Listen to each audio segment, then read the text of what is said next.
Hey guys, in today's video, I'll show you how to log out of Dashlane from the browser extension. First, open your browser and click on the Dashlane icon in the extensions toolbar. This opens the Dashlane extension panel. In the top right corner of the panel, you'll see a three-dot menu labeled More.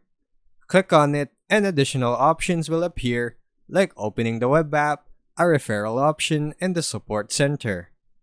On the lower right corner of the panel, you'll find the Logout button. This will immediately sign you out of Dashlane in your browser. Keep in mind that if you had checked the Keep Me Logged In for 14 days option earlier, logging out manually will override that and require you to enter your master password again the next time you log in. And that's basically it. Super quick and simple.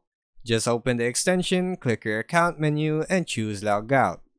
Thanks for watching.